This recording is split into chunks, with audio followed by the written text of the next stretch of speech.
हम लोग जो 70 के दशक के लोग हैं उन्हें पिक्चरें बड़ी याद रहती हैं उस वक्त की। तो दो जासूस नाम की एक पिक्चर थी जिसका एक गाना था, दो जासूस करें महसूस कि दुनिया बड़ी खराब है। ये जो हमारे यहां दो जासूस हैं, इस देश के जो दो जासूस हैं, उन्हें किसी पे भरोसा नहीं, न अपनों पे, न मीडिया पे, न न्यायपालिका पे, न परायों पे, न एनजीओस पे, न सिविल सोसाइटी पे, आप लोगों पर तो बिल्कुल नहीं है। और इनका दोनों का जब ये अपने राज्य में थे तो वहां की पुलिस को जासूसी में किस तरह से उपयोग उसका करते थे, ये एक ट्रैक रिकॉर्ड रहा है, आप सबके सामने है, उसको दोहराना अच्छा नहीं है। अभी पूरे खुफिया तंत्र, राज्य के खुफिया तंत्र को कैसे इस्तेमाल करते थे जासूसी में, वो आप सबको मालूम है। अब जब ये यहां आ गए हैं दोनों, तो नए नए सॉफ्टवेयर्स के माध्यम से जासूसी का काम जारी रखा हुआ इन्होंने। करोड़ों रुपए, हमारे और आपके टैक्स पेयर के करोड़ों रुपए, ये ऐसे उपकरण, ऐसे स्पाईवेयर, ऐसे जो इजराइल या अलग अलग टेक्नोलॉजीज आती हैं, वो खरीद खरीद कर लगा रहे हैं। ये क्यों करते हैं ऐसा? इसका एक साइको एनालिसिस भी आप में से कुछ लोग अगर करना चाहें तो आपको करना चाहिए। क्योंकि जो शहंशाह हैं, जो उन्होंने एक बड़ा सा महल बनाया है भय और झूठ की, जिसमें नींव है जिस महल की, वो बड़ा खोखला महल है। इतना खोखला महल है कि आपके एक सवाल से उस महल का भांडा फूट जाता है, वो महल गिर जाता है। तो वो भय इनके अंदर है कि साहब अगर कहीं हमारा सच बाहर आ गया तो ये महल हमारा टूट जाएगा। कैम्ब्रिज यूनिवर्सिटी में लोकतंत्र के सामने जो चुनौतियां आई हैं उस पर चर्चा करना तो अपराध माना जाता है, लेकिन कैम्ब्रिज एनालिटिका का दुरुपयोग करके देश के चुनावों पर प्रभाव डालना देश प्रेम है। यह है शाह और शहंशाह की परिभाषाएं। चलिए हम मान लेते हैं हम आपके विरोधी हैं, आप हमें पराया मानते हैं, आप हमें दुश्मन मानते हैं, आप हमारी जासूसी करना चाहते हैं, कराइए। लेकिन अपने ही मंत्रियों के फोन में पेगासस क्यों?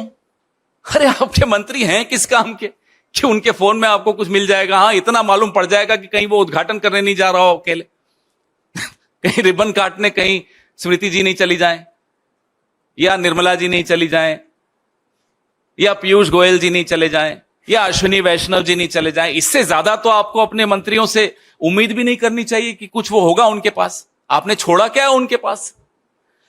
तो आप अपने ही मंत्रियों, अपने ही देश के पत्रकारों, अपने ही देश के विपक्ष, अपने ही देश की न्यायपालिका, अपने ही देश के लोगों के खिलाफ करोड़ों रुपए इसी देश का पैसा उपयोग करके, दुरुपयोग करके लगाते हैं और जासूसी करते हैं।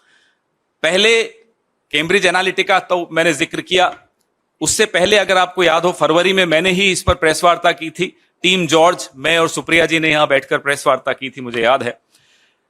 इजराइल के जो हैकर्स हैं उनका उपयोग करने की आरोप इन पर लगा। पेगासस की जब मामला बहुत आगे बढ़ गया, और आपको याद है कि सुप्रीम कोर्ट की टिप्पणी भी आपको याद है कि सरकार ने कमेटी के साथ सहयोग नहीं किया, और आज भी वो सील्ड कवर में बंद है। पेगासस जब बहुत बदनाम हो गया तो जो मिनिमम गवर्नेंस मैक्सिमम सर्वेलेंस वाली सरकार है, ये अब नया स्पाईवेयर मार्केट में ढूंढ रही है, और आरएफपी भी इन्होंने निकाला हुआ है एक पर्टिकुलर डिपार्टमेंट ने। ये कॉग्निटो नाम है इसका।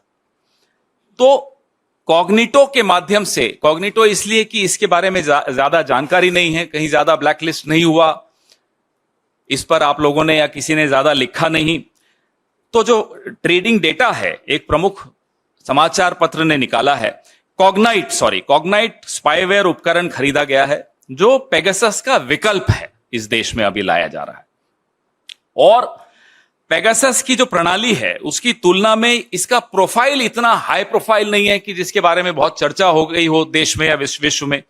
लेकिन जो अमेरिकन लॉ फर्म है एक, मैं आपको ये भेज भी रहा हूं, जो उनका कोट है कॉग्नाइट के विषय में, वो मैं पढ़ के आपको जरा सुनाना चाहता हूं कि वो कॉग्नाइट को वो क्या परिभाषा इन्होंने दी है। कॉग्नाइट ने नियमित रूप से दुनिया भर के पत्रकारों, सबसे पहले आप ही लोगों का नाम आ रहा है, हम तो बाद में आएंगे, असंतुष्टों, सत्तावादी शासन के आलोचकों, विपक्ष के परिवारों और मानवाधिकार कार्यकर्ताओं को उनकी जानकारी के बिना निशाना बनाया और इन लोगों से जानकारी हासिल करने के लिए हेरफेर करके या उनके उपकरणों और खातों से समझौता करके उनके बारे में खुफिया जानकारी एकत्रित की। ये जो साहब नया उपकरण खरीद रहे हैं, स्पाईवेयर खरीद रहे हैं, उसके बारे में अमेरिकन लॉ सेंटर, एक लॉ कंपनी है, वो क्या कहती है मैंने आपको पढ़ के सुनाया। 120 मिलियन यानी कि 986 करोड़ का इस पर सार्वजनिक धन खर्च होगा। मेरा और आपका 986 करोड़ खर्च होगा इस स्पाईवेयर को खरीदने में और इसका उपयोग करने में, क्योंकि उसमें कुछ लोगों को ट्रेनिंग भी देनी पड़ती होगी, मुझे लगता है। हालांकि ये लोग तो शाह और शहनशाह तो बड़े ट्रेंड हैं। हम यह जानना चाहते हैं, सरकार से पूछ रहे हैं कि क्या कॉग्नाइट से कुछ संचार उपकरण आप लोगों ने खरीदे हैं तो किस मंत्रालय द्वारा खरीदे गए हैं, उस पर कितना खर्च आया है, और इसी संदर्भ में, इसी प्रक्रिया को आगे बढ़ाते हुए क्या एक नए स्पाईवेयर को आप अंतिम रूप देने के लिए विचार विमर्श कर रहे हैं, और अगर कर रहे हैं तो किस स्तर पर कर रहे हैं, और खास तौर पे ऐसा स्पाईवेयर जिसकी जानकारी अभी सार्वजनिक क्षेत्र में कम है। और रिक्वेस्ट फॉर प्रपोजल RFP क्या इशू कर दिया है किसी मंत्रालय ने? अगर हां तो वो कौन सा मंत्रालय है? स्पाईवेयर की रेस में अलग अलग 2-3 कंपनियां हैं जो जानकारी मीडिया से ही माध्यम से ही मिली है, लेकिन जो कॉग्नाइट है, इसको मेटा द्वारा व्यापक दुरुपयोग पाए जाने के बाद नॉर्वे के सॉवरेन वेल्थ फंड द्वारा इसके स्टॉक को डंप कर दिया गया है। पहले इसके बारे में थोड़ी बहुत चर्चा है, ऐसा नहीं कि बिल्कुल चर्चा नहीं है। क्वाड्रीम, इन्होंने कई अलग अलग चीजों से बात करनी शुरू की, अलग अलग कंपनियों से। प्रीडेटर, मैं आपको सारे डिटेल्स इसमें दूं, प्रेस रिलीज में तो है ही, तो मैं दूंगा ही आपको शायद भेज भी दिया है विनीत जी ने। राजनीतिक रणनीतिकारों, पत्रकारों, विपक्ष, मीडिया तो है ही। आपको याद है सीबीआई के खिलाफ जब मुहिम छेड़ दी थी इन्होंने, आधी रात को सीबीआई पर भी छापा डाला था, तो वहां भी किस तरह से इन्होंने इस ऐसे स्पाईवेयर्स का उपयोग किया था, ये सब आप लोगों को मालूम है। लेकिन इस पे आप लोग चर्चा कम करते हैं, आपको लगता है कि आपके फोन्स भी कॉम्प्रोमाइज होंगे। 2019 से पहले पेगासस था, तो 2024 के चुनाव से पहले अब ये कॉग्नाइट का सहारा लिया जा रहा है। इस दौरान बीच में कैम्ब्रिज एनालिटिका का मैं आपको बता ही चुका हूं। तो जो हमारे सुप्रीम लीडर हैं,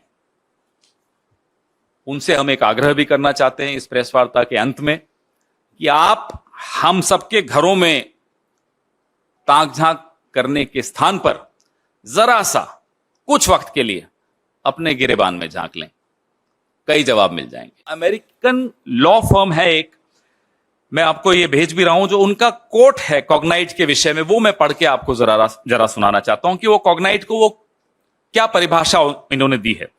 कॉग्नाइट ने नियमित रूप से दुनिया भर के पत्रकारों, सबसे पहले आप ही लोगों का नाम आ रहा है, हम तो बाद में आएंगे, असंतुष्टों, सत्तावादी शासन के आलोचकों, विपक्ष के परिवारों और मानवाधिकार कार्यकर्ताओं को उनकी जानकारी के बिना निशाना बनाया और इन लोगों से जानकारी हासिल करने के लिए हेरफेर करके या उनके उपकरणों और खातों से समझौता करके उनके बारे में खुफिया जानकारी एकत्रित की। ये जो साहब नया उपकरण खरीद रहे हैं, स्पाईवेयर खरीद रहे हैं, उसके बारे में अमेरिकन लॉ सेंटर, एक लॉ कंपनी है, वो क्या कहती है मैंने आपको पढ़ के सुनाया। 120 मिलियन यानी कि 986 करोड़ का इस पर सार्वजनिक धन खर्च होगा। मेरा और आपका 986 करोड़ खर्च होगा इस स्पाईवेयर को खरीदने में और इसका उपयोग करने में, क्योंकि उसमें कुछ लोगों को ट्रेनिंग भी देनी पड़ती होगी, मुझे लगता है। हालांकि ये लोग तो शाह और शहनशाह तो बड़े ट्रेंड हैं। हम यह जानना चाहते हैं, सरकार से पूछ रहे हैं कि क्या कॉग्नाइट से कुछ संचार उपकरण आप लोगों ने खरीदे हैं तो किस मंत्रालय द्वारा खरीदे गए हैं, उस पर कितना खर्च आया है, और इसी संदर्भ में इसी प्रक्रिया को आगे बढ़ाते हुए क्या एक नए स्पाईवेयर को आप अंतिम रूप देने के लिए विचार विमर्श कर रहे हैं, और अगर कर रहे हैं तो किस स्तर पर कर रहे हैं, और खास तौर पे ऐसा स्पाईवेयर जिसकी जानकारी अभी सार्वजनिक क्षेत्र में कम है। और रिक्वेस्ट फॉर प्रपोजल RFP क्या इशू कर दिया है किसी मंत्रालय ने? अगर हां तो वो कौन सा मंत्रालय है? स्पाईवेयर की रेस में अलग अलग 2-3 कंपनियां हैं जो जानकारी मीडिया से ही माध्यम से ही मिली है, लेकिन जो कॉग्नाइट है इसको मेटा द्वारा व्यापक दुरुपयोग पाए जाने के बाद नॉर्वे के सॉवरेन वेल्थ फंड द्वारा इसके स्टॉक को डंप कर दिया गया है। पहले इसके बारे में थोड़ी बहुत चर्चा है, ऐसा नहीं कि बिल्कुल चर्चा नहीं है। क्वाड ड्रीम, इन्होंने कई अलग अलग चीजों से बात करनी शुरू की, अलग अलग कंपनियों से। प्रीडेटर, मैं आपको सारे डिटेल्स इसमें दूं, प्रेस रिलीज में तो है ही, तो मैं दूंगा ही आपको शायद भेज भी दिया है विनीत जी ने। राजनीतिक रणनीतिकारों, पत्रकारों, विपक्ष, मीडिया तो है ही। आपको याद है CBI के खिलाफ जब मुहिम छेड़ दी थी इन्होंने, आधी रात को CBI पर भी छापा डाला था, तो वहां भी किस तरह से इन्होंने ऐसे स्पाईवेयर्स का उपयोग किया था, ये सब आप लोगों को मालूम है, लेकिन इस पे आप लोग चर्चा कम करते हैं। आपको लगता है कि आपके फोन्स भी कॉम्प्रोमाइज होंगे। 2019 से पहले पेगासस था, तो 2024 के चुनाव से पहले अब ये कॉग्नाइट का सहारा लिया जा रहा है। इस दौरान बीच में कैम्ब्रिज एनालिटिका का मैं आपको बता ही चुका हूं।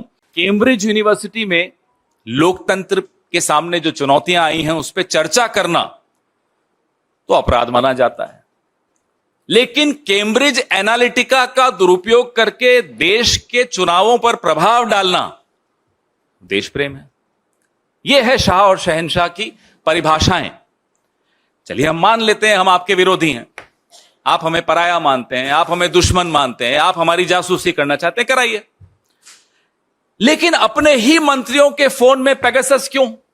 अरे आपके मंत्री हैं किस काम के कि उनके फोन में आपको कुछ मिल जाएगा? हाँ, इतना मालूम पड़ जाएगा कि कहीं वो उद्घाटन करने नहीं जा रहा हो अकेले कहीं रिबन काटने कहीं स्मृति जी नहीं चली जाएं, या निर्मला जी नहीं चली जाएं, या पीयूष गोयल जी नहीं चले जाएं, या अश्विनी वैष्णव जी नहीं चले जाएं। इससे ज्यादा तो आपको अपने मंत्रियों से उम्मीद भी नहीं करनी चाहिए कि कुछ वो होगा उनके पास। आपने छोड़ा क्या है उनके पास? तो आप अपने ही मंत्रियों, अपने ही देश के पत्रकारों, अपने ही देश के विपक्ष, अपने ही देश की न्यायपालिका, अपने ही देश के लोगों के खिलाफ करोड़ों रुपए इसी देश का पैसा उपयोग करके, दुरुपयोग करके लगाते हैं और जासूसी करते हैं। पहले कैम्ब्रिज एनालिटिका तो मैंने जिक्र किया, उससे पहले अगर आपको याद हो फरवरी में मैंने ही इस पर प्रेस वार्ता की थी। टीम जॉर्ज, मैं और सुप्रिया जी ने यहां बैठकर प्रेस वार्ता की थी, मुझे याद है।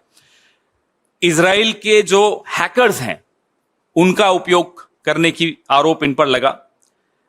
पेगासस की जब मामला बहुत आगे बढ़ गया, और आपको याद है कि सुप्रीम कोर्ट की टिप्पणी भी आपको याद है कि सरकार ने कमेटी के साथ सहयोग नहीं किया, और आज भी वो सील्ड कवर में बंद है। पेगासस जब बहुत बदनाम हो गया, तो जो मिनिमम गवर्नेंस मैक्सिमम सर्वेलेंस वाली सरकार है, ये अब नया स्पाईवेयर मार्केट में ढूंढ रही है, और RFP भी इन्होंने निकाला हुआ है एक पर्टिकुलर डिपार्टमेंट ने। ये कॉग्निटो नाम है इसका। तो कॉग्निटो के माध्यम से, कॉग्निटो इसलिए कि इसके बारे में ज्यादा जानकारी नहीं है, कहीं ज्यादा ब्लैकलिस्ट नहीं हुआ, इस पर आप लोगों ने या किसी ने ज्यादा लिखा नहीं। तो जो ट्रेडिंग डेटा है, एक प्रमुख समाचार पत्र ने निकाला है, कॉग्नाइट स्पाईवेयर उपकरण खरीदा गया है जो पेगासस का विकल्प है, इस देश में अभी लाया जा रहा है। और पेगासस की जो प्रणाली है उसकी तुलना में इसका प्रोफाइल इतना हाई प्रोफाइल नहीं है कि जिसके बारे में बहुत चर्चा हो गई हो देश में या विश्व में।